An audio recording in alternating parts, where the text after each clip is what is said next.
नमस्कार मित्रांनो, मी किशोर चौधरी यूट्यूब चॅनलमध्ये आपलं स्वागत करतो।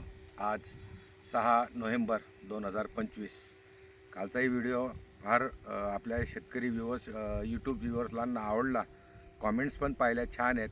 आज जस्ट छोटासा एक 1.5-2 मिनटाचा व्हिडिओ टाकायचा आहे, जो आपण कालच्या व्हिडिओमध्ये सविस्तर भेंडी आणि टरबुजांचा वेल कसा झाला आहे प्लॉट नंबर 3 मधला, तो आपण आज दाखवण्यासाठी शूट करतोय। कॅमेरामॅनला सांगेल का हे जे एवढेही टरबूज लागलेलं आहे, जवळ घ्या कॅमेरा आणि स्प्रे चालू आहेत ते पण दाखवा, पानांची क्वालिटी दाखवा। इतकं रफ पान आहे, कोणतेच रोगराई त्याच्यावर काहीच नाही।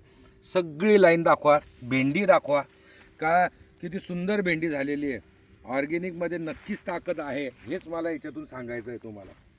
तरी पहा कसं वाटतंय तुम्हाला, आणि तुमचे जे ओपिनियन असतात आलेले त्याच्यावर कॉमेंट्समध्ये, त्याच्याने पण मी थोडासा मोटिवेट होतो का खरंच सुंदर काम चालू आहे आपलं आणि लोकांनाही आवडतं आहे आणि आपल्याला रिझल्ट दिसत आहेत त्याचे।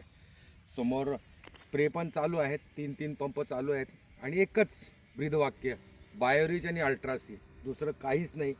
मी कॅमेरामॅनला दाखवेल, इकडे माझ्याकडे कॅमेरा करा, पहा तुम्हीच पानांची क्वालिटी पहा, थोडं सुंदर दिसतंय। कोणताच रोग नाही, मच्छर नाही त्याच्यावर, कोणतेच व्हायरसचा रोग नाही। अजून काय पाहिजे तुम्हाला या नाजूक पिकांमध्ये? आता फूल लागायला लागलेलं आहे। आपली 3 नोव्हेंबरची लागवड आहे, उगवण क्षमतेचं धरली तर 8 तारखेपासून उगायला आपण धरू का, जर्मिनेशन 8 तारखेला झालं आहे। मोसंबी पहा एकदम ग्रीनरीमध्ये आहे आणि भेंडी पण पहा, भेंडीचं एकदम छान चाच आलेला आहे। फुलं प्रत्येक ठिकाणी दिसायला लागले आहेत आपल्याला, हे पहा या साईडलाही फुलं दिसायला लागले आहेत। म्हणजे ऑर्गेनिकमध्ये टरबूज येऊ शकतं असं मी आज ठामपणे सांगू शकतो।